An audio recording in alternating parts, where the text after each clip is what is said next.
Ridiculous Crime is a production of iHeartRadio. Zaron. Yes, Elizabeth. How you doing? Doing well. How about you? How you doing? I'm great. You seem to have good energy. I am great. I like that. I am great. Yeah. Do you know what's ridiculous? I do. Ooh. I was hoping you'd ask me that. Yeah. You know, you and a lot of other people make the internet joke that the world's like timeline went askew when David Bowie passed. Sure. Okay. So like I've heard that and like sure, whatever. If you guys want to believe that, I think that's fun. That's cute. But I think it's interesting now because of Jimmy Page connection with David. I didn't know about David Bowie and Jimmy Page. You know, they're both British kind of like esotericos, weirdos, and the guys who are like into like the dark arts and things like that. Turns out that they were both into Aleister Crowley, the magician, like low-key Satanist. Yeah, well, I'm spooky. Yeah, the wickedest man in the world. And so apparently they were friendly in the 70s until David Bowie became convinced that Jimmy Page and these young women that were around him, because he was really into like his like Zoso and like underage witchcraft gals. and underage girls and like heavy in like the dark arts witchcraft at this point. So David Bowie became paranoid that Jimmy Page and his what he called his satanic coven intended to steal his bodily fluids. Okay. So that they could use them to make the Antichrist. Wow. Yeah. And so that he didn't want to hang out. And so also it got so bad he went full Howard Hughes and he started keeping not just his bodily fluids, but his urine, another bodily fluid, in his fridge for protection. I don't know if he knows how babies are made, but David Bowie was keeping everything that came out of him on his own person or in his fridge. So that way Jimmy Page couldn't get his hands on it or have one of his witches sneak in and steal it and make the Antichrist. So apparently David Bowie believed he had the power in him, or Jimmy Page had the power in him to draw out of him the ability to make the Antichrist. So maybe by him passing, he did actually skew the world because he was the figure. So there you go. There's some nails for that argument. That probably is true. Yeah, pin that up. That they were, trying to do that. It all tracks. It does track. Quite frankly. It's definitely ridiculous, though. It is super ridiculous. Do you want to know what else is ridiculous? Please. Passports under stolen identities. Because you know what? That never ends well. No, unfortunately. I mean, sometimes.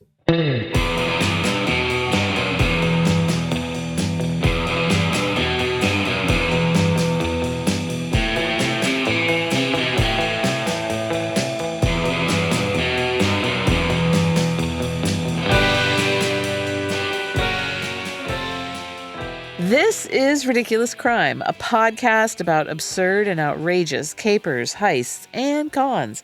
It's always 99% murder-free and 100% ridiculous. Oh, I know. I heard that. I heard that too. I'm not going to get political here with you today. Oh, thank goodness. I mean, everything is political if we're honest, but that's not happening here. No. I am, though, going to talk politics. Okay. Late 20th century British politics. Really walking a fine line. I know, I really am. I was having a discussion with someone recently about true believers in Was this politics. person real? No. Okay. I'm talking about like the Leslie Nopes of the world. Yes. The ones who see the political process as this like divine, beautiful thing. Yes, the hall monitors of the world. Yes. The ones who put their heart into what they see as like service and solutions. High school vice presidents.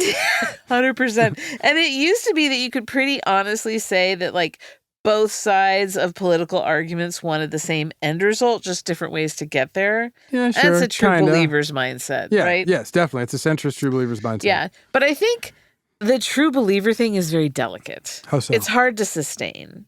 So like maybe I'd say like Jimmy Carter's a big example of someone who held firm in their beliefs, never dabbled in corruption. Like say what you will about his policies or his actions, but like he had integrity. Most, yes. Yeah. Well, I mean, the thing is you can't say most. Having integrity is like being pregnant. You either have it or you don't, right? Oh, okay. So I mean, my beliefs, you can't just have like a little. Like you really? can't just be a little pregnant. You don't think you have degrees of integrity? I think that how you do one thing is how you do everything. I agree with that, but I think you can have more or less integrity. I don't know. I think it's conditional. Yeah. It's interesting. That's an interesting split. That is. Corruption, though, it's everywhere. Yes. It's always been there. Endemic. And for a lot of people, like most people, it's just too tempting. Totally. And it's expected. They think that's how the world works. Exactly. So like you and I were recently talking about a guy that we know who's so perfect that you think there must be something sinister hiding in there somewhere. Yes, you can't believe it. Like he's smart and handsome and fit and dedicated and like insightful and fair. He has every reason to be a jerk and he's not. Yeah, he's had so many opportunities to be an a-hole along the way, just hasn't taken them. Totally. Yet, says the cynic in me. But those true believers, the ones we want so badly to represent the best in us, we fall for it almost every time. We believe in them. We support them. Sure. We rely on them to bring us to like a common vision. But like, humans, we fall short.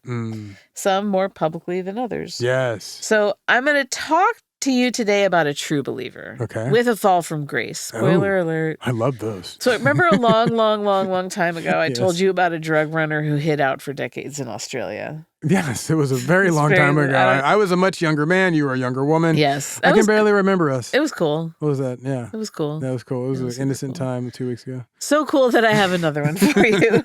Yes. So some of the elements are similar, but most are way different. Oh, I love that. Isn't that great? Way different elements. So cool. Because it's like, different. It's Hollywood. It's the same, but different. Yeah, the same, but different crime categories. Okay, so the guy today is John Thomas Stonehouse. Stonehouse. Good John name. Thomas Good name. Stonehouse. He was born in 1925 in Southampton, England. I hear that happened. English name, John Thomas Stonehouse. Very English. So dude was an only child. Okay. And he was brought up in a very like left-leaning socialist working class family. The hope of the Stonehouses. Yes.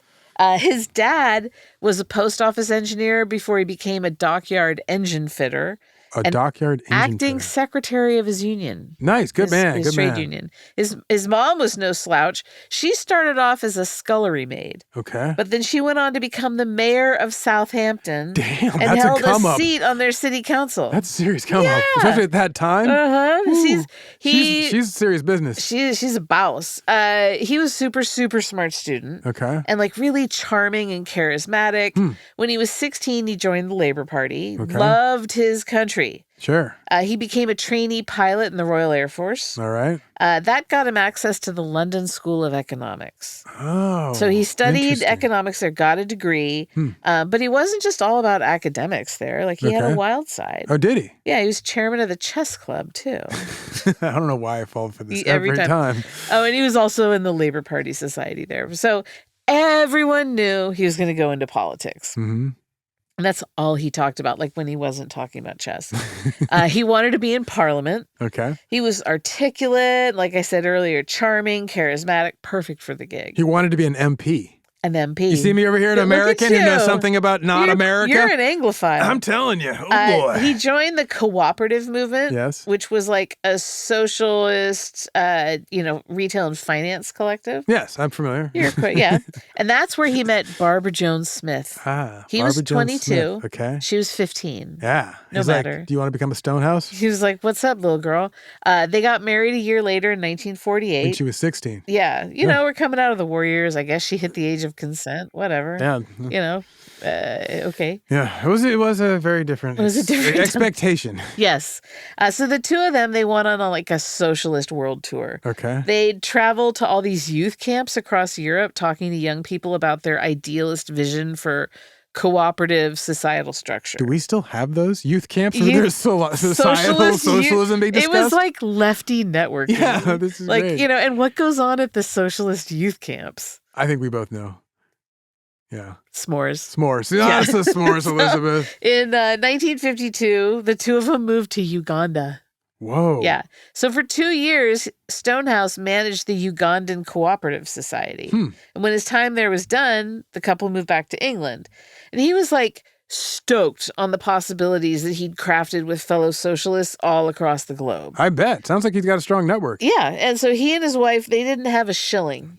Just dreams, baby. I was going to say he didn't have a dime. Of course they don't. I mean, shilling. Why would they, Elizabeth? Yeah.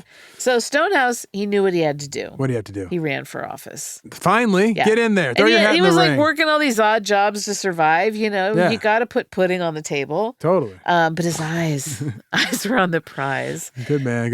In 1957, he got elected as Labor MP. First time. For Wednesbury. No, he lost the first time. Wednesbury. Later, there was make some boundary changes, and that became Walsall North. Okay, but there he is. So. I believe you. He's like a rising star. Good on him. He has a beautiful wife, 3 kids. Look at him. He's tall. Living it. Look at that. Dude. Tall guy. Handsome. You said he was in politics. I got it. Articulate. Impeccably dressed. So he's the guy everyone's like, wow, how does he exist? He has all these chances to be an a-hole. Yeah, and he's not. Yeah. So, and people are like, you know what? That guy, one day he's going to be prime minister. Oh, for real? Oh, He was that tall. They're like, I'm going to hang my hopes. He's prime minister he's tall. like 8'6". I'm going to hang my hopes on this sucker. This long, tall drink of my future.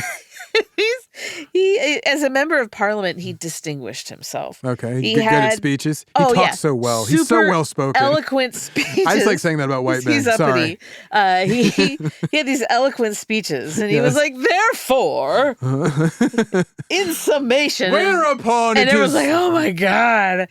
He advocated for development aid and like Commonwealth trade. He's like, "Therefore, in summary, trade." Everyone's like, "Oh my god." Canada. Never heard anything like this. He spoke out about the British presence in Kenya. Oh, yeah. Well, so he was like, the Mau Maus, that was a thing. This, not good. Yeah. I don't like it. Look at that. But they're getting mad. He said it in like a really eloquent way. British, Therefore, like he went to Oxford. Wherefore with, who's and whatsies. So he irretrievably bibbity bobbity boo. He quickly rose through party ranks. In February of 1959, Stonehouse went to Rhodesia on a fact-finding tour. Cecil Rhodes' place. He's like, there are facts there, and I'm going to find them. There ain't going to be one I ain't going to not find. So while he's there, he condemned the white minority government of Southern Rhodesia, which is now Zimbabwe. Yeah, that's all they had. Yeah. It was a one-man's territory. He gave this speech to the Southern Rhodesia African National Congress, and he was in there rallying indigenous Rhodesians to stand up for their rights against the white minority. And he's like, you know what? The British Labour Party fully supports you in that. And that didn't go over so well. He was immediately deported and banned from the country. They're like, and stay out of the walls, Mark. We support what? We don't even support you no more. Get out of there. So then he comes back, right? And he gets another government gig. He's a junior minister of aviation. They let him back in. He's like a baby flyboy. Yeah, why not? Yeah. He fought for the government to buy British-made planes.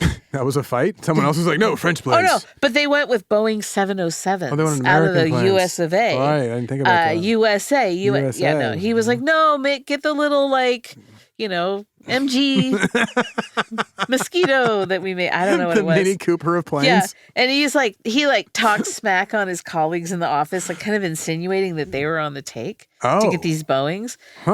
He later became the Minister of Technology. Oh, that's a great title. Sure. March of 1968, he put together this technology cooperation between Britain and Czechoslovakia. Was this because he made so much noise about planes? They're like, fine, you can be Minister of Technology. Just do something else. I don't want to hear it. Here. And he's like, all right. He organizes for this exchange of specialists and information research facilities, stuff like that. Once again, a network. He's good at the networking. Network between Britain and Czechoslovakia. Okay. Later that year, he moves on up. He becomes Postmaster General.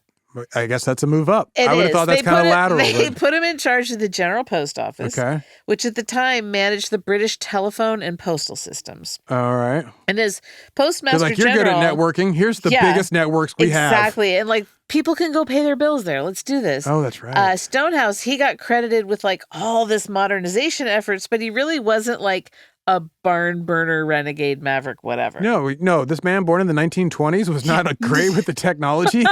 Huh. He was like, you know what? AI is the future. Yeah. And they're like, shut up, Grandpa. So Stonehouse, ambitious, but also kind of restless.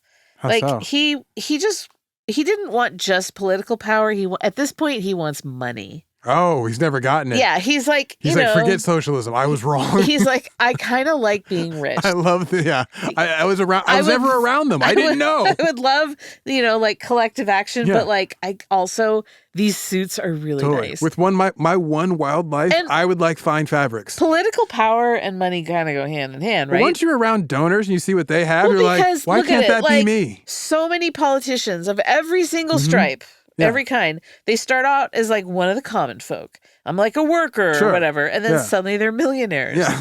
It's like consulting gigs, insider trading, speaker fees, Harlan Crow, whatever it is. They get that money, right? Get it. They get it. So in pursuit of wealth and prestige, Stonehouse started like dabbling in business ventures. Oh, no. So by the late 60s, he'd founded multiple companies in Bangladesh, which was then East Pakistan, and the Caribbean. And these weren't like basket making companies or like I was thinking they were clothing companies. No, they were export companies, which means they were actually shell companies used to shuffle money around in all these like complex, suspicious ways.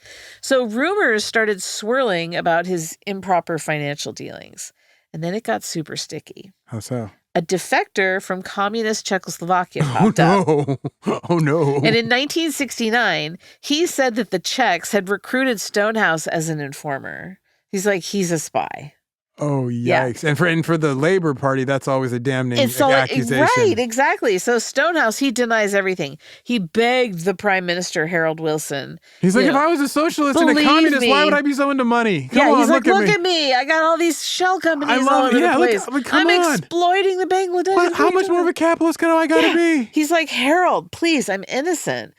He said the claims were baseless. Harold Wilson, Prime Minister, believed him. Oh, he was like, okay. Right.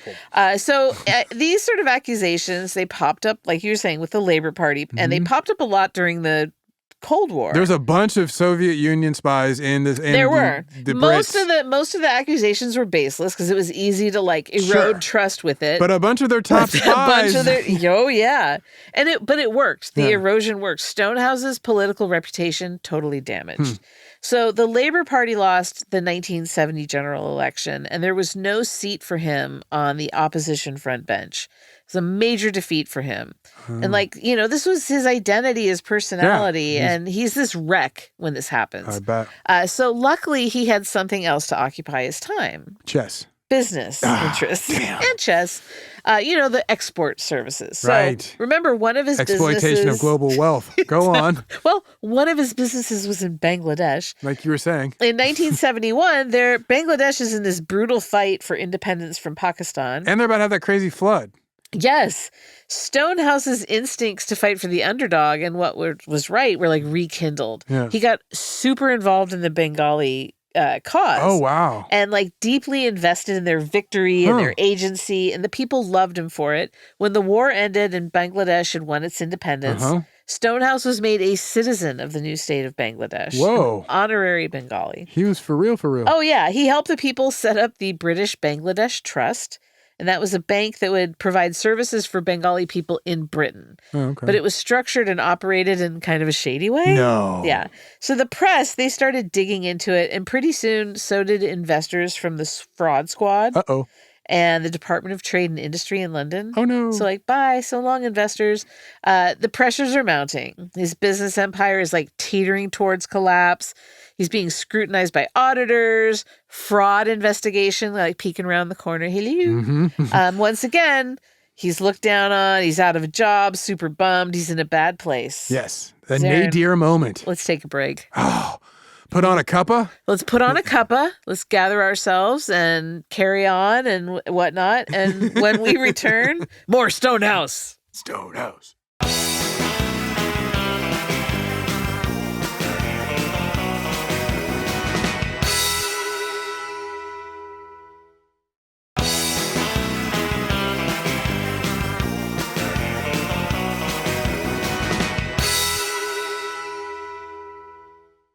Zaron. Yo.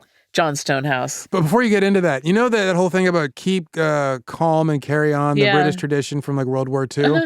I was young and I misread it. I thought it was keep clams and carry on. And so I've got this storehouse of clams. Just pockets full. Is there anywhere I can move some of these? Is that smell? That's what that is. It's my cans. Yeah, storehouse.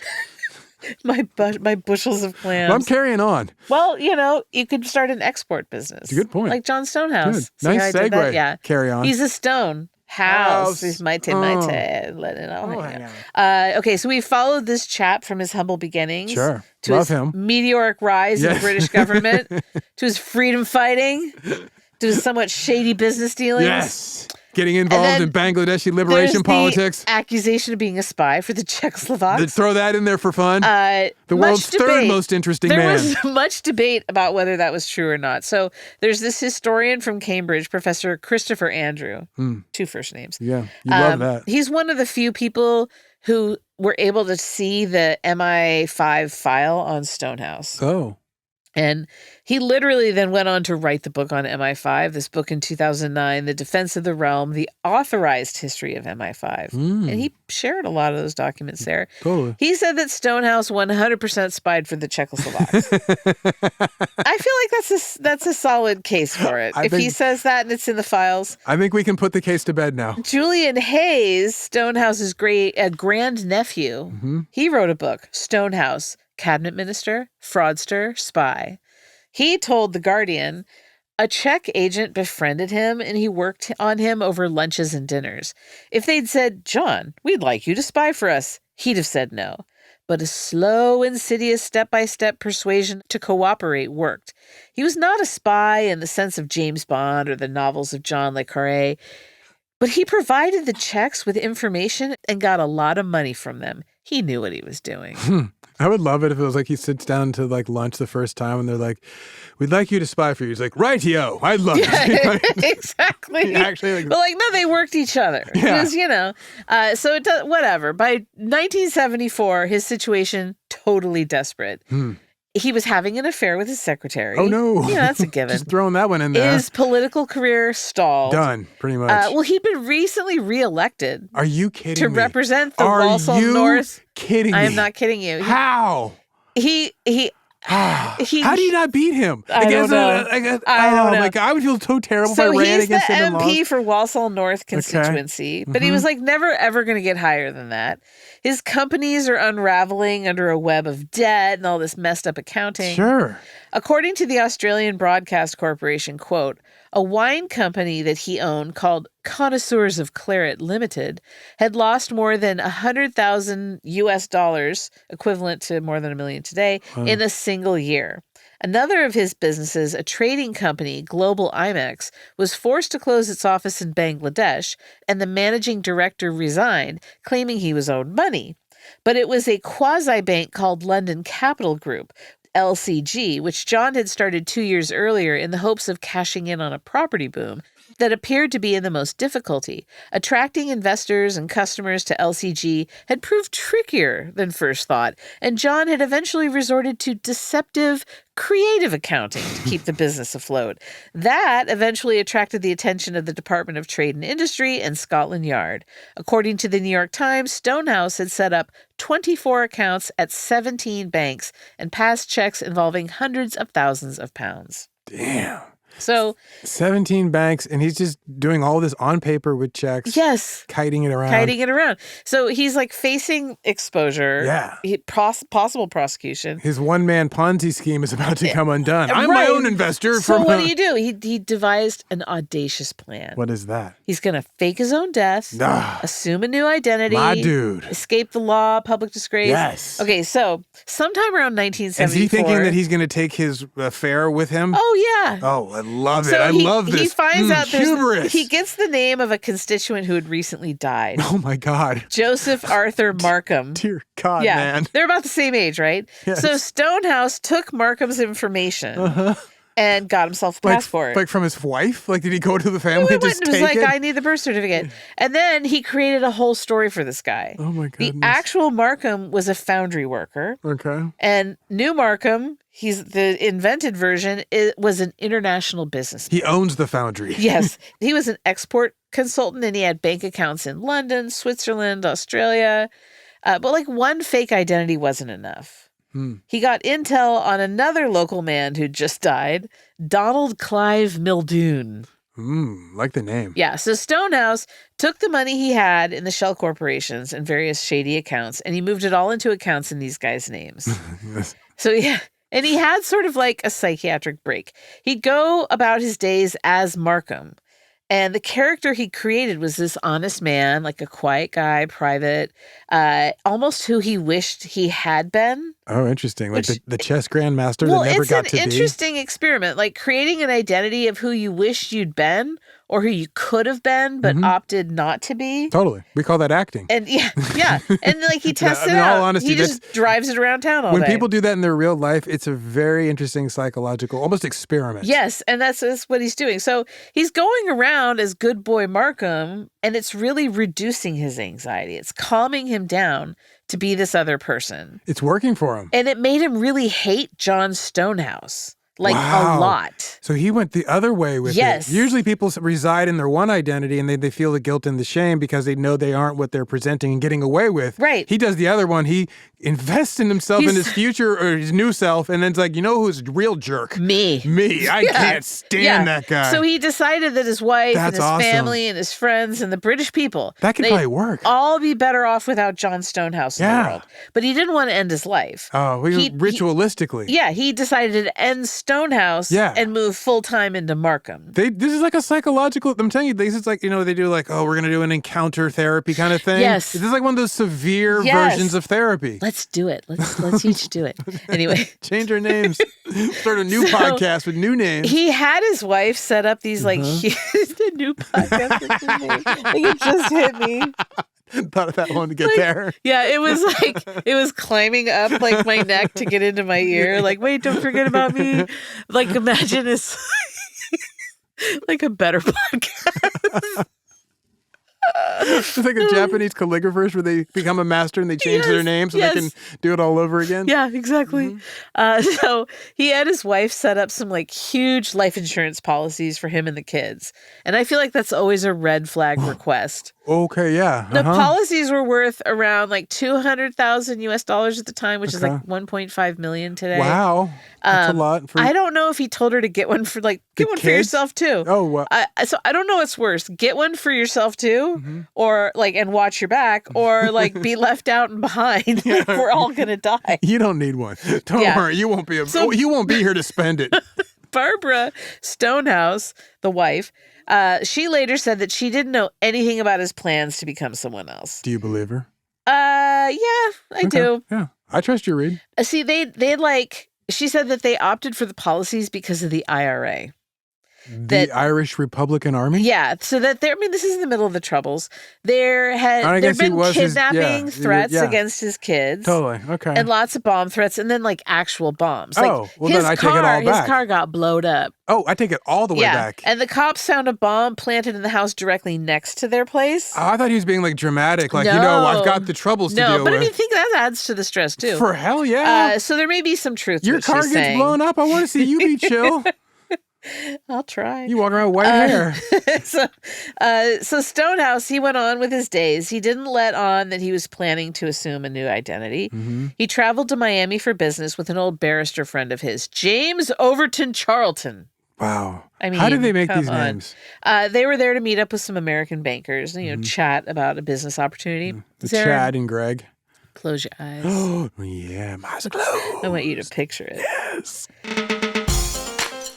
It's November 20th, 1974. You're sitting in a hotel restaurant in Miami, Florida. You and the businessmen from an investment bank are sipping cocktails, waiting for your friend and associate, John Stonehouse, to arrive at dinner. You, Zaron, are James Overton Charlton. You tap a swizzle stick against the glass containing your gin and tonic. Beads of water slowly roll down the sides and pool on the white tablecloth below. You check your watch.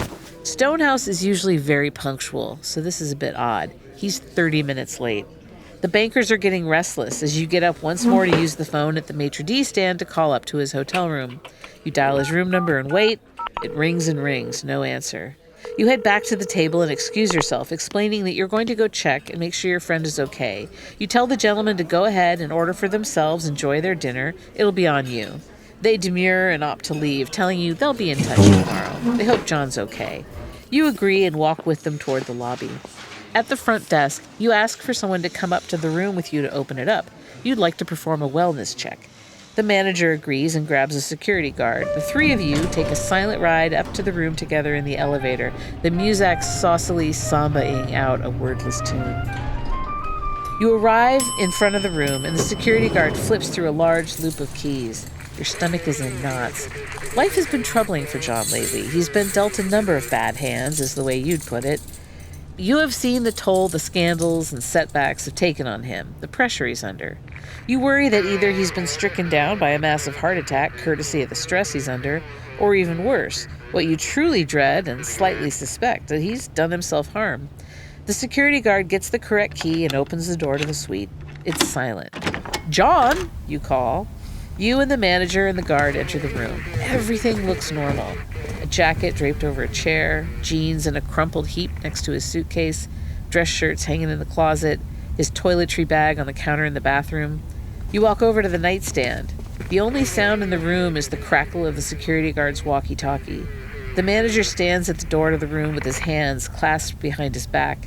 You look down at the bedside table and you see John's passport and his watch, plus a stack of $100 bills, 8 of them, and some traveler's checks. Where was John? The three of you head down to the lobby where you ask the manager to call the police. Your friend has vanished. Zaron, so sad. I'm broken up, Elizabeth. So Stonehouse, he's nowhere to be found. I was like waiting for there to be like the open sliding glass door onto the balcony and like the blowing out drape and like they all look out like yeah, but then looks like he went into the ocean. But I knew you'd have to have like an ocean or something. But he wouldn't be able to collect insurance on him if that's the case. If he jumped from the balcony. Oh, you're right. Yeah. So I'm not good at this. I am. So Stonehouse, can't find him. There were some people who said they saw him in the afternoon of the dinner on Miami Beach, and they said he was like wearing swim trunks. Okay. And a handsome fellow. And they saw him head out into the water.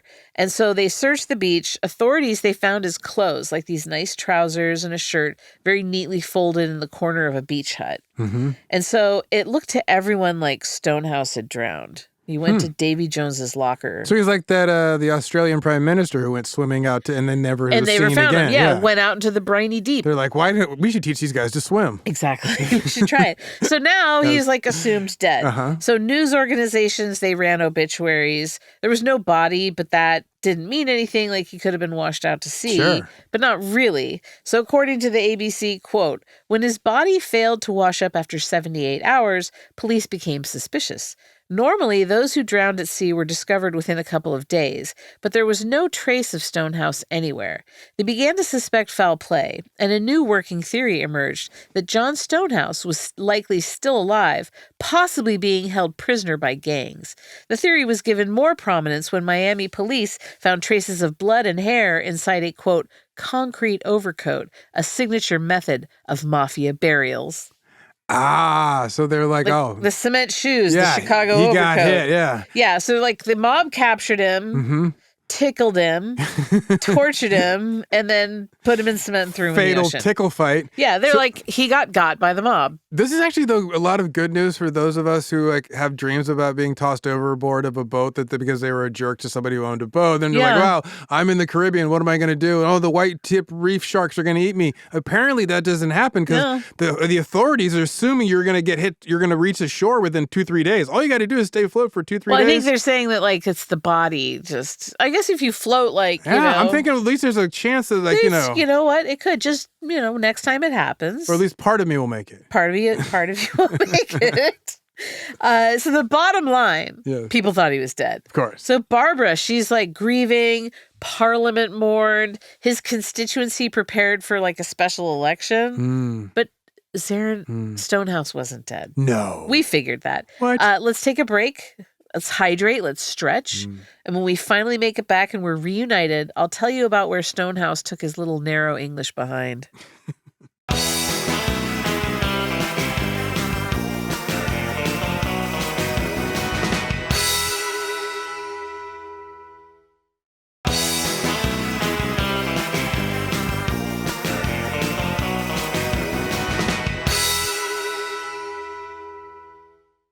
All right. Here we are. Stonehouse. The last we heard from John Stonehouse, he was dejected and despondent in Miami on business, goes for a dip, gets drowned.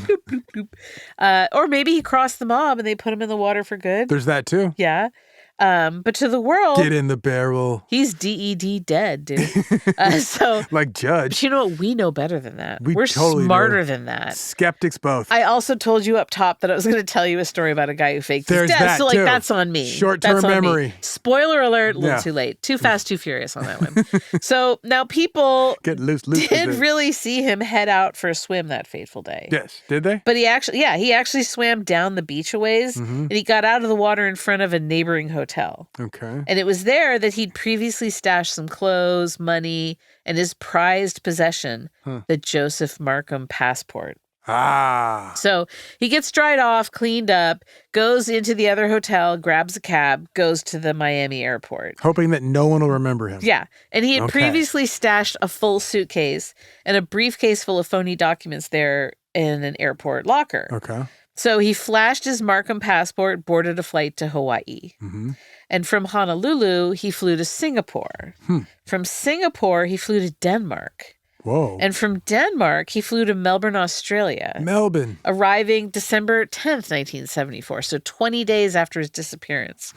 I don't know if he was stopping at banks along the way. Who's to say? Yeah, I mean, I guess you're figuring nobody will be on all these flights. So if any of you recognize anyone on the fourth flight, he didn't just travel as Markham. So for some of those flights, he used that Muldoon passport. So he's mixing it up, muddying the waters, confusing the field mice, swapping the placemats, jiggling the old jam jars. Where's my cheese? Yeah, back in London, it wasn't just Barb and the kids who were mourning his death, the death of 49-year-old Stonehouse. There's also that young secretary he was stepping out with, 28-year-old Sheila Buckley. His side piece. Yeah. So she put on a good show. She's crying about her dead boss, but she knew the real story. Uh-oh. In fact, according to the BBC, quote, some of her clothes had been packed in a trunk and shipped to Australia a month before. She had transatlantic telephone calls from him, and she had also sent him semi-coded letters through one of his 2 Australian banks. You know what we call that out here? Accomplice. I want to know what the semi-coded it was like in Pig Latin. They're just like, oh, God, come on. Written Pig Latin. So before you knew it, Buckley, she's in Australia at Stonehouse's side. And for weeks, he's playing the role of this quiet British businessman settling down in Melbourne. But financial transactions started raising suspicions with Australian bank staff and authorities. So even though he may have been spying for the checks, he was super bad at covert operations, and he just left this trail of evidence and discrepancies in his wake. He's not a trained spy. No, he's not.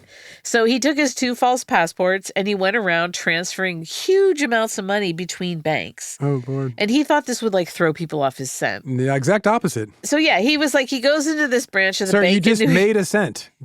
Right. Yeah. He goes into this branch of the Bank in New Zealand as Clive Muldoon. Okay. And he deposits 21 grand Australian. Yeah. But this watchful employee on his lunch break sees Stonehouse going in and out of different banks. And by chance, the teller who'd helped him was in another bank a few days later, this branch of the Bank of New South Wales. And he hears the guy, oh, I'm Joseph Markham. And so the teller, he's a good citizen and a total rat snitch. He calls the cops. So meanwhile, though, Stonehouse and Buckley, they're living it up, right? They went on vacation to Copenhagen. Oh, they love Copenhagen. They do. Denmark, and so while they're gone, the cops got authorization to begin surveillance. Uh-oh. But the thing is, they didn't suspect he was Stonehouse. Oh, they didn't? They thought he was Lord Lucan. Who's Lord Lucan? I'm so glad you asked. Lord Lucan. Great question, Zaron. Thank you, Zaron. He was Richard John Bingham, 7th Earl of Lucan. Oh, that one. Yeah, of course. Disappeared around the same time as Stonehouse. He was this dashing banker, gambler, and adventure man. 70s, I'm telling you. And he was also wanted for the murder of his children's nanny and the attempted murder of his wife. Oh, dear God. Big, terrible stuff. He's a horrible human being. Dear Lord. I once tried to watch a documentary about him and I had to stop because it was horrible. And you watch anything. I'll watch absolutely anything. Yeah, especially if it's true crime. You watch stuff. Especially in it, but there were no gardens in it, so I wasn't interested. Yeah, your range is wild. You'll watch like something about Son of Sam, and then like it's the most graphic thing I've ever heard about, and then it's like gardening with Monty Don. Yeah, exactly. I contain multitudes. More than that, you contain cosmic multitudes. I'm a prism. You are a universe unto itself. I am. So like catching Lord Lucan would have been a huge deal. Big get. Never found him. What? Yeah. His story was a major one. The Aussies, they called Scotland Yard, right? Asked for pictures of Lucan and like any prints you got. Okay. The Yard threw in the materials on Stonehouse too. They're like, we got another missing dashing guy. And then they swooped in. So December 24th, Christmas Eve, 1974. Are you for real? I am for real. And don't forget, it was like November 10th when he went missing. So it's only December 24th. Oh, the same year. Yes. He gets arrested outside a Melbourne train station. And when they took him into the police station, the cops told him to pull down his pants. What? That's just the custom of the Australian police. Is that how they identify people? It's part of their statutes. By their No, that's just what you do. Tallywhacker? No. They wanted to see if he had a 6-inch scar on the inside of his right thigh that would confirm he was Lord Lucan. Aha, there we go. That's the 6-inch you were going for. That's it is. He got that 6-incher. No, he didn't have it. So then they ran the prints. No match for Lucan, but a match for Stonehouse. And then they found the 2 passports. And so Stonehouse, he just confesses. He's like, you know what? Guess what, chaps? I'm John Stonehouse. I'm mighty, mighty. I'm letting it all hang out. And they're like, okay, wow. Settle down, Brick House. And he's like, you can pull your pants back up. So then helicopter. What do they call it? He like told gyrocopter? the cops. He told the cops that he had, quote, suffered a brainstorm. A brainstorm? I don't think he meant like an idea generating session. And this is before Joe versus the Volcano, which had a brain cloud? He told the British, he was like, brainstorm. I need to talk to the British Prime Minister. I bet you do, son. So he gets a message to the Prime Minister. He's like, you know what? I ran off because of, quote, incredible pressures in business. Yeah. And various attempts at blackmail. So, we didn't know about that yet. Yeah, just crimes? He said, quote, I suppose this can be summed up as a brainstorm or a mental breakdown. I can only apologize to you and all the others who've been troubled by this business. Do the Brits use the term brainstorm that way, not creatively? I suppose so. I've never heard that. Yeah. So Stonehouse, he's claiming he's mentally ill, right? He has this breakdown. He's under all this pressure. Sure. You know, I've been under a whole lot of stress. Oh, I've seen it recently. Yeah, totally. I am not sleeping. I have insomnia. I didn't fake my death and run off with some young thing to Australia. Not that I just want to make that clear. No, yeah. If I were going to fake my death, I'd move to a very large American city and never talk to anyone. And you go with somebody old. Yes. You'd fake your I'd find someone on their last legs, death's door. And let's make this count. Let's come on. So go out with bucket list. So at Melbourne Police Headquarters, he was like, "Hey, can I call my wife?" And they're like, "Sure." And then they hit record. And he said, "Hello, darling. Well, they picked up the false identity here. You would realize from all this that I have been deceiving you. I'm sorry about that, but in a sense, I'm glad it's all over." I'm sorry about that, but in a sense, I'm glad it's all over for me. It's been murder on me. So, you guys, the stress. Intolerable. My cortisol levels are through the roof, you guys. So his wife and kids came down from England. His girlfriend showed up too. That must have felt great. Oh, yeah. He's got everyone coming. They all care about him. The press had a field day. MP rises from the dead is a headline. January of 1975, he spoke to BBC Australia. And he was sticking with the mental illness defense. This time he broadened it out to having developed a, quote, divided personality, with the new personality providing a release to the old personality, which was under stress and strain of considerable proportions. So somebody told him about the many faces of Eve? Yeah. He was like, that's me. Sybil. Yeah, he's like, yeah, I read Sybil. Let's do this. He's asked how can you put your wife and your kids through this? You would think that might be a question he'd consider. He said, quote, I was trying by disappearing to make their lives easier by taking away some of the tensions that I gave to them from my old personality. And that involved the girlfriend. Yeah, exactly. Right? That was also to help out the children. Yeah, that was for them. You were stooping her to take the pressure off of He did it for the kids. The family. I'm doing this for you, kids. Yeah, he's like, I don't want to do this. This is for you, kids. Every time. This is how much I love you. So remember?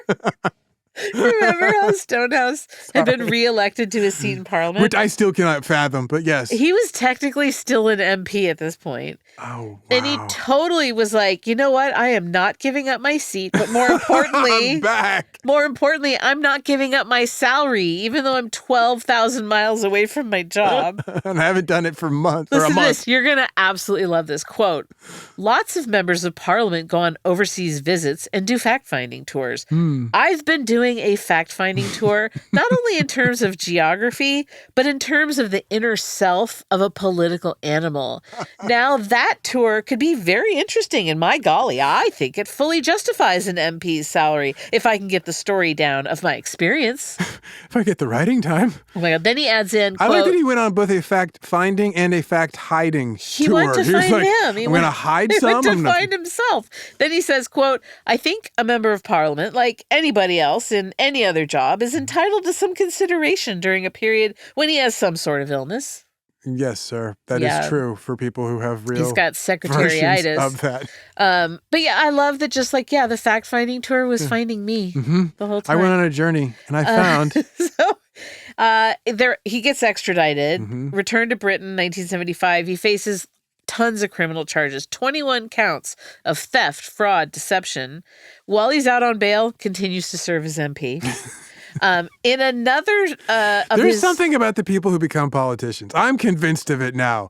There is something the rest of us do not have, and that's why they are just shameless and willing to do this stuff. Yeah. And I used to think it was like they have like some kind of weird kink about being shamed publicly and also being adulated publicly. Like they love both sides. Yeah. I'm convinced it's more than that. It's way deeper. Yeah, it's like big old glitch. It's some like storytelling mechanism in their head is broken. Yeah, well, he's like or whatever, hyperfixed. He's king of poor decisions these days. Totally, and king of I'm champion. He adds another to the list. He insists on representing himself in court. Oh, God. And like he's stuck with the whole I was overwhelmed, I'm mentally ill thing. I also have amnesia. The trial was in 1976, was completely theatrical. It went on for 68 days. Wow. He cross-examined witnesses. He made these like elaborate speeches.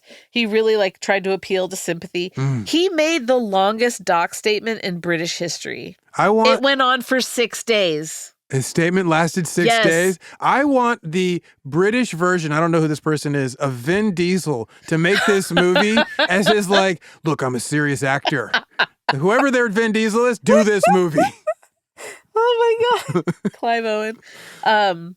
Oh, good call. So the evidence was damning, right? Forged documents, fake identities, bank fraud, false accounting.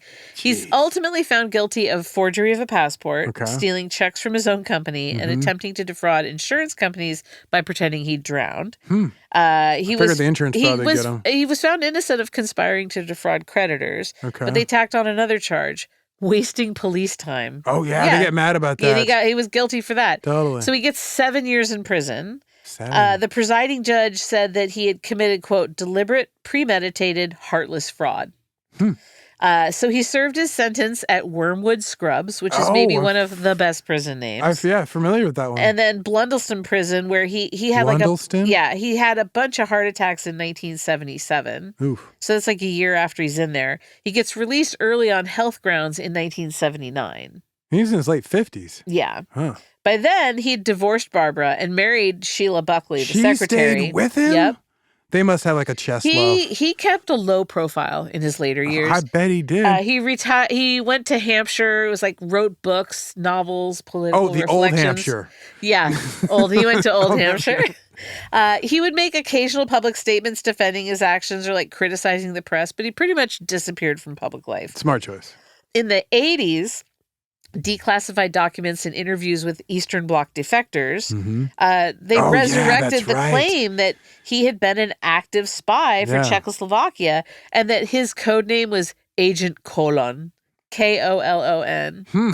Colon, yeah. Yeah. So he and his immediate family denied the allegations. Is that like where they first met him? Like Cologne? Like Germany? Maybe. Who knows? But that's not how you spell it. I know, but I figured they would spell it like they'd make a little... I don't know. Colon.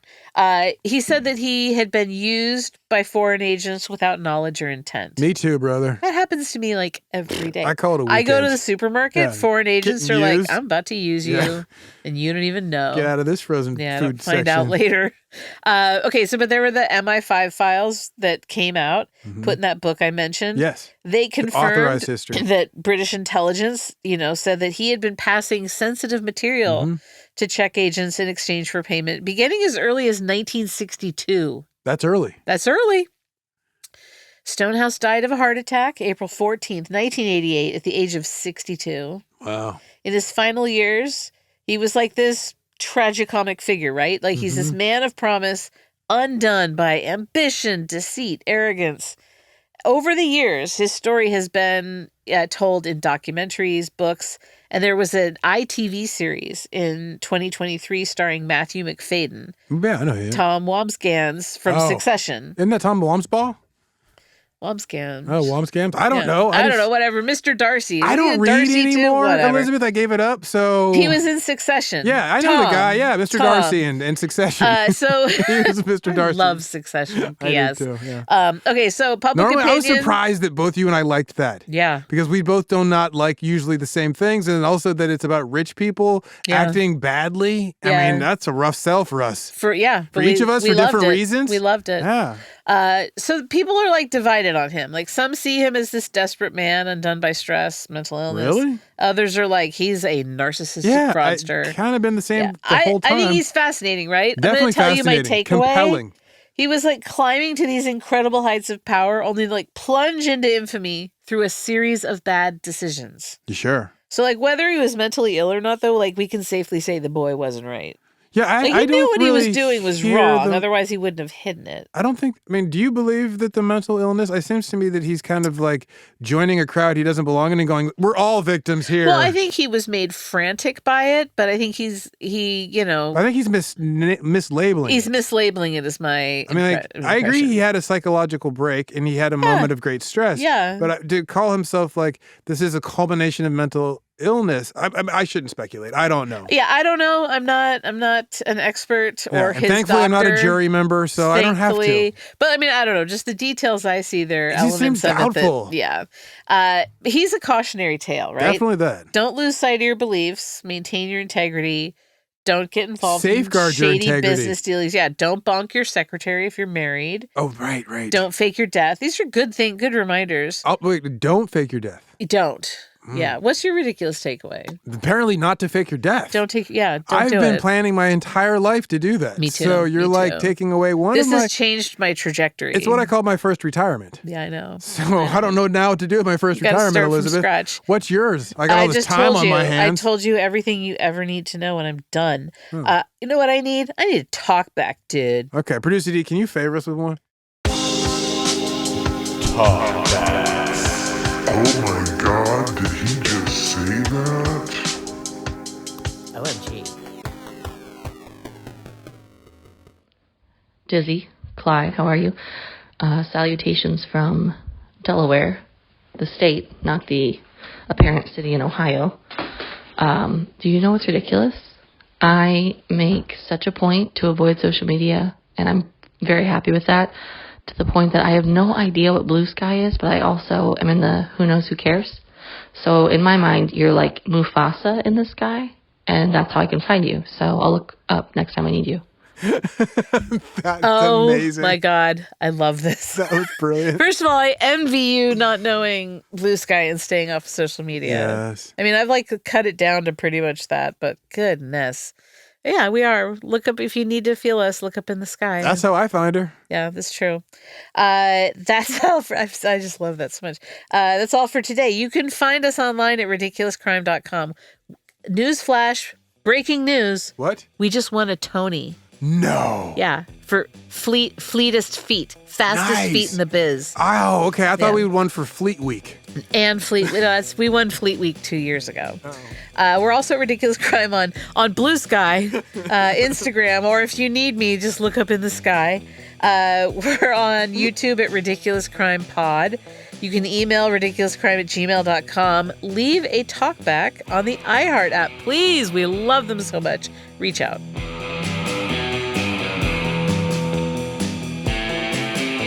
Ridiculous Crime is hosted by Elizabeth Dutton and Zaron Burnett. Produced and edited by Dave Kustin, 12th Earl of Mindja. Mind Your Own Business. Starring Annalise Rutger as Judith. Research is by eagle-eyed bank teller Marissa Brown. The theme song is by Miami beachcomber Thomas Lee and irate British constituent Travis Dutton. Host wardrobe is provided by Botany 500. Guest hair and makeup by Sparkle Shot and Mr. Andre. Executive producers are Lord Lucan Hunters, Ben Bolin, and Noel Brown.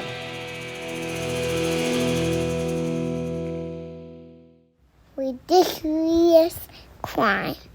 Say it one more time. Ridiculous crime. Ridiculous Crime is a production of iHeartRadio. For more podcasts from iHeartRadio, visit the iHeartRadio app, Apple Podcasts, or wherever you listen to your favorite shows.